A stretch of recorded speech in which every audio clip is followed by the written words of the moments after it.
बाबू अनाथ बंधु B.A. में पढ़ते थे, परंतु कई वर्षों से निरंतर फेल हो रहे थे। उनके संबंधियों का विचार था कि वह इस वर्ष अवश्य उत्तीर्ण हो जाएंगे, पर इस वर्ष उन्होंने परीक्षा देना ही उचित न समझा। इसी वर्ष बाबू अनाथ बंधु का विवाह हुआ था। भगवान की कृपा से वधू सुंदर सच्चरित्रा मिली थी। उसका नाम विंध्यवासिनी था, किंतु अनाथ बाबू को इस हिंदुस्तानी नाम से घृणा थी। पत्नी को भी वह विशेषताओं और सुंदरता में अपने योग्य न समझते थे, परंतु विंध्यवासिनी के हृदय में हर्ष की सीमा न थी। दूसरे पुरुषों की अपेक्षा वह अपने पति को सर्वोत्तम समझती थी। ऐसा मालूम होता था कि किसी धर्म में आस्था रखने वाले श्रद्धालु व्यक्ति की भांति वह अपने हृदय के सिंहासन पर स्वामी की मूर्ति सजाकर सर्वदा उसी की पूजा किया करती थी। इधर अनाथ बंधु की सुनिए, वह न जाने क्यों हर समय उससे रुष्ट रहते और तीखे कड़वे शब्दों से उसके प्रेम भरे मन को हर संभव ढंग पर जख्मी करते रहते। अपनी मित्र मंडली में भी वह उस बेचारी को घृणा के साथ स्मरण करते। जिन दिनों अनाथ बंधु कॉलेज में पढ़ते थे उनका निवास ससुराल में ही था। परीक्षा का समय आया, किंतु उन्होंने परीक्षा दिए बगैर ही कॉलेज छोड़ दिया। इस घटना पर अन्य व्यक्तियों की अपेक्षा विंध्यवासिनी को अधिक दुख हुआ। रात के समय उसने विनम्रता के साथ कहना आरंभ किया, प्राणनाथ, आपने पढ़ना क्यों छोड़ दिया? थोड़े दिनों का कष्ट सह लेना कोई कठिन बात न थी। पढ़ना लिखना कोई बुरी बात तो नहीं है। पत्नी की इतनी बात सुनकर अनाथ बंधु के मिजाज का पारा 120 डिग्री तक पहुंच गया। बिगड़कर कहने लगे, पढ़ने लिखने से क्या मनुष्य के चार हाथ पांव हो जाते हैं? जो व्यक्ति पढ़ लिखकर अपना स्वास्थ्य खो बैठते हैं उनकी दशा अंत में बहुत बुरी होती है। पति का उत्तर सुनकर विंध्यवासिनी ने इस प्रकार स्वयं को सांत्वना दी, जो मनुष्य गधे या बैल की भांति कठिन परिश्रम करके किसी न किसी प्रकार सफल भी हो गए, परंतु कुछ न बन सके तो फिर उनका सफल होना न होना बराबर है। इसके दूसरे दिन पड़ोस में रहने वाली सहेली कमला विंध्यवासिनी को एक समाचार सुनाने आई। उसने कहा, आज हमारे भाई B.A. की परीक्षा में उत्तीर्ण हो गए। उनको बहुत कठिन परिश्रम करना पड़ा, किंतु भगवान की कृपा से परिश्रम सफल हुआ।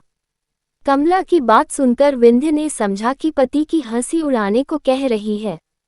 वह सहन कर गई और दबी आवाज से कहने लगी, बहन, मनुष्य के लिए B.A. पास कर लेना कोई कठिन बात नहीं, परंतु B.A. पास कर लेने से होता क्या है? विदेशों में लोग B.A. और M.A. पास व्यक्तियों को घृणा की दृष्टि से देखते हैं। विंध्यवासिनी ने जो बातें कमला से कही थी वे सब उसने अपने पति से सुनी थी, नहीं तो उस बेचारी को विलायत का हाल क्या मालूम था। कमला आई तो थी हर्ष का समाचार सुनाने, किंतु अपनी प्रिय सहेली के मुख से ऐसे शब्द सुनकर उसको बहुत दुख हुआ। परंतु समझदार लड़की थी, उसने अपने हृदयगत भाव प्रकट न होने दिए। उल्टा विनम्र होकर बोली, बहन, मेरा भाई तो विलायत गया ही नहीं और न मेरा विवाह ऐसे व्यक्ति से हुआ है जो विलायत होकर आया हो, इसलिए विलायत का हाल मुझे कैसे मालूम हो सकता है। इतना कहकर कमला अपने घर चली गई, किंतु कमला का विनम्र स्वर होते हुए भी ये बातें विंध्य को अत्यंत कटु प्रतीत हुईं। वह उनका उत्तर तो क्या देती, हाँ एकांत में बैठकर रोने लगी। इसके कुछ दिनों पश्चात एक अजीब घटना घटित हुई जो विशेषत वर्णन करने योग्य है। कलकत्ता से एक धनवान व्यक्ति जो विंध्य के पिता राजकुमार के मित्र थे, अपने कुटुंब सहित आए और राजकुमार बाबू के घर अतिथि बनकर रहने लगे। चूंकि उनके साथ कई आदमी और नौकर चाकर थे, इसलिए जगह बनाने को राजकुमार बाबू ने अनाथ बंधु वाला कमरा भी उनको सौंप दिया और अनाथ बंधु के लिए एक और छोटा सा कमरा साफ कर दिया। ये बात अनाथ बंधु को बहुत बुरी लगी। तीव्र क्रोध की दशा में वह विंध्यवासिनी के पास गए और ससुराल की बुराई करने लगे, साथ ही साथ उस निरपराधिनी को दो चार बातें सुनाई। विंध्य बहुत व्याकुल और चिंतित हुई, किंतु वह मूर्ख न थी। उसके लिए अपने पिता को दोषी ठहराना योग्य न था, किंतु पति को कह सुनकर ठंडा किया। इसके बाद एक दिन अवसर पाकर उसने पति से कहा कि अब यहाँ रहना ठीक नहीं, आप मुझे अपने घर ले चलिए। इस स्थान पर रहने में सम्मान नहीं है। अनाथ बंधु परले सिरे के घमंडी व्यक्ति थे, उनमें दूरदर्शिता की भावना बहुत कम थी। अपने घर पर कष्ट से रहने की अपेक्षा उन्होंने ससुराल का अपमान सहना अच्छा समझा, इसलिए आनाकानी करने लगे। किंतु विंध्यवासिनी ने न माना और कहने लगी, यदि आप जाना नहीं चाहते तो मुझे अकेली भेज दीजिए।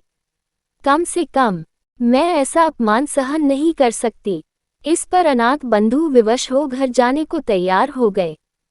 चलते समय माता पिता ने विंध्य से कुछ दिनों और रहने के लिए कहा, किंतु विंध्य ने कुछ उत्तर न दिया।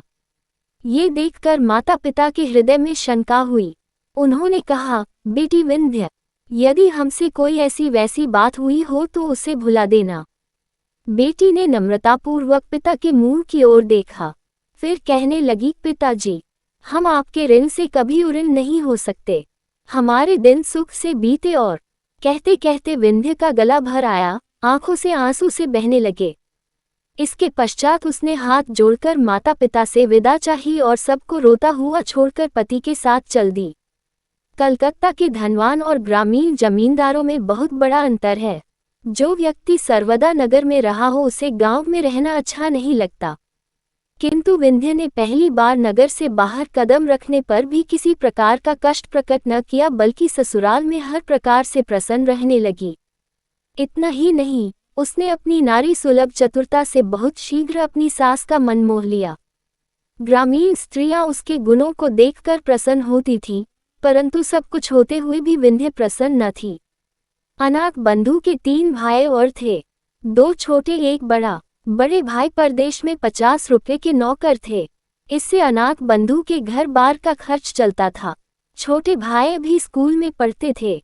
बड़े भाई की पत्नी श्यामा को इस बात का घमंड था कि उसके पति की कमाई से सबको रोटी मिलती है, इसलिए वह घर के कामकाज को हाथ तक न लगाती थी। इसके कुछ दिनों पश्चात बड़े भाई छुट्टी लेकर घर आए। रात को श्यामा ने पति से भाई और भौजाई की शिकायत की।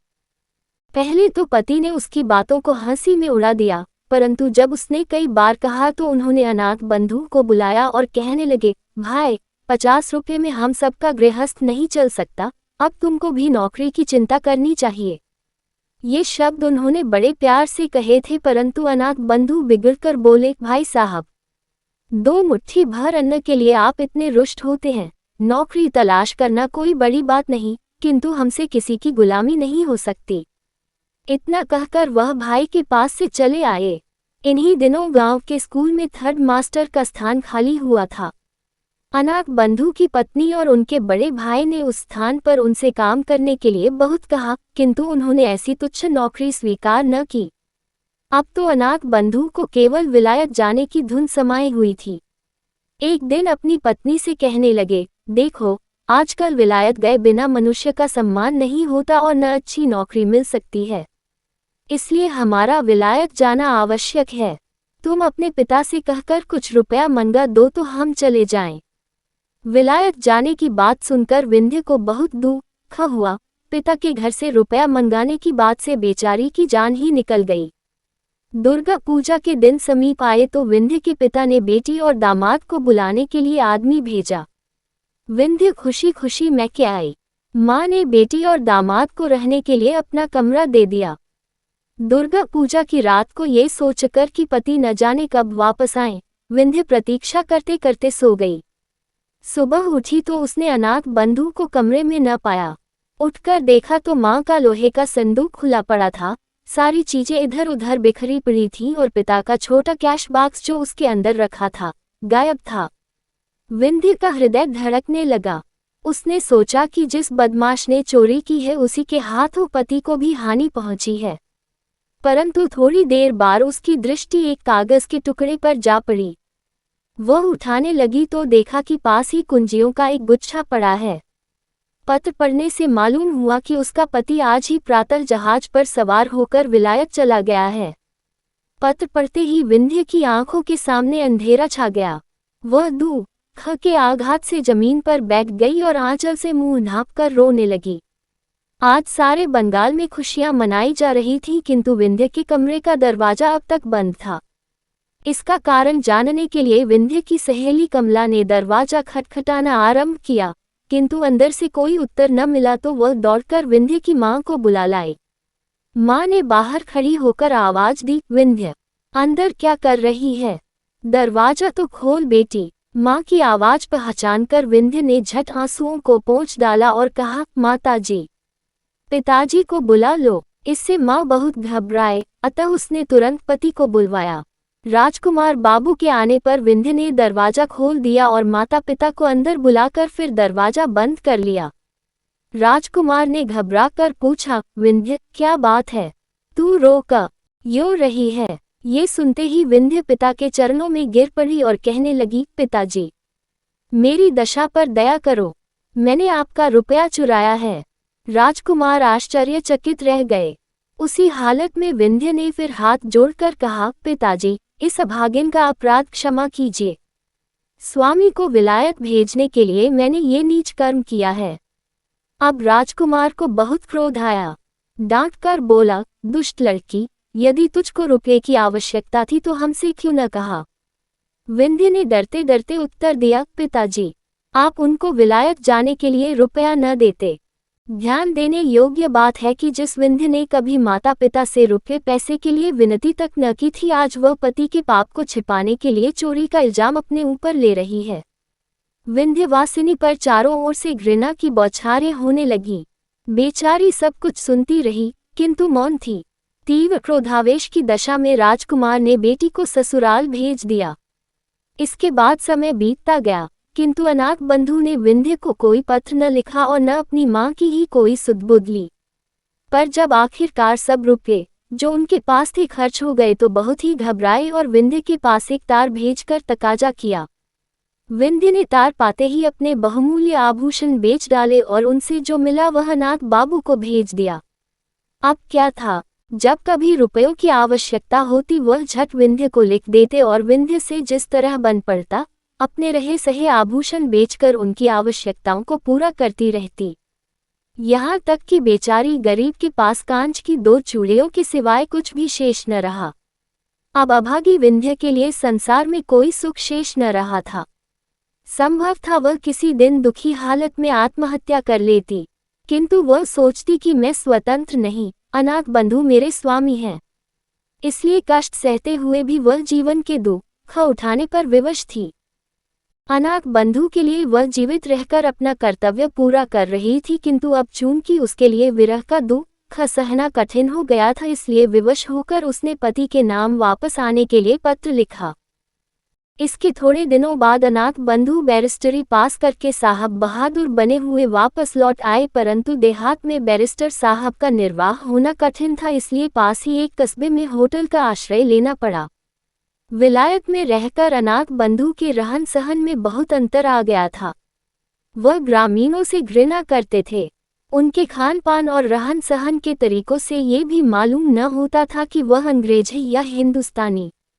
विंध्य ये सुनकर बहुत प्रसन्न हुई कि स्वामी बैरिस्टर होकर आए हैं, किंतु माँ उसकी बिगड़ी हुई आदतों को देखकर बहुत व्याकुल हुई। अंत में उसने भी यह सोचकर दिल को समझा लिया कि आजकल का जमाना ही ऐसा है, इसमें अनाथ बंधु का क्या दोष। इसके कुछ समय पश्चात एक बहुत ही दर्द से भरी घटना घटित हुई। बाबू राजकुमार अपने कुटुंब सहित नाव पर सवार होकर कहीं जा रहे थे कि सहसा नाव जहाज से टकराकर गंगा में डूब गई। राजकुमार तो किसी प्रकार बच गए, किंतु उनकी पत्नी और पुत्र का कहीं पता न लगा। अब उनके कुटुंब में विंध्य के सिवाय कोई दूसरा शेष न रहा था। इस दुर्घटना के पश्चात एक दिन राजकुमार बाबू विकल अवस्था में अनाथ बंधु से मिलने आए। दोनों में कुछ देर तक बातचीत होती रही। अंत में राजकुमार ने कहा, जो कुछ होना था सो तो हुआ, अब प्रायश्चित करके अपनी जाति में सम्मिलित हो जाना चाहिए, क्योंकि तुम्हारे सिवाय अब दुनिया में हमारा कोई नहीं। बेटा या दामाद जो कुछ भी हो, अब तुम हो। अनाथ बंधु ने प्रायश्चित करना स्वीकार कर लिया। पंडितों से सलाह ली गई तो उन्होंने कहा, यदि इन्होंने विलायत में रहकर मांस नहीं खाया है तो इनकी शुद्धि वेद मंत्रों द्वारा की जा सकती है। ये समाचार सुनकर विंध्य हर्ष से फूली न समाये और अपना सारा दुख भूल गई। आखिर एक दिन प्रायश्चित की रस्म अदा करने के लिए निश्चित किया गया। बड़े आनंद का समय था, चहुर वेद मंत्रों की गूंज सुनाई देती थी। प्रायश्चित के पश्चात ब्राह्मणों को भोजन कराया गया और इसके परिणाम स्वरूप बाबू अनाथ बंधु नए सिरे से बिरादरी में सम्मिलित कर लिए गए। परंतु ठीक उसी समय राजकुमार बाबू ब्राह्मणों को दक्षिणा दे रहे थे। एक नौकर ने कार लिए हुए घर में प्रवेश किया और राजकुमार से कहने लगा, बाबूजी, एक मेम आए हैं। मेम का नाम सुनते ही राजकुमार बाबू चकराए। कार्ड पढ़ा। उस पर लिखा था, मिसेज अनाथ बंधु सरकार। इससे पहले कि राजकुमार बाबू हाँ या न में कुछ उत्तर देते, एक गोरे रंग की यूरोपियन युवती खटखट करती अंदर आ उपस्थित हुई। पंडितों ने उसको देखा तो दक्षिणा लेनी भूल गए। घबरा कर जिधर जिसके समाये निकल गए। इधर मेम साहिबा ने जब अनाथ बंधु को न देखा तो बहुत विकल हुई और उनका नाम ले लेकर आवाजें देने लगी। इतने में अनाथ बंधु कमरे से बाहर निकले। उन्हें देखते ही मेम साहिबा माय डियर कहकर झट उनसे लिपट गई। ये दशा देखकर घर के पुरोहित भी अपना बोरिया बंधना संभाल कर विदा हो गए। उन्होंने पीछे मुड़कर भी न देखा।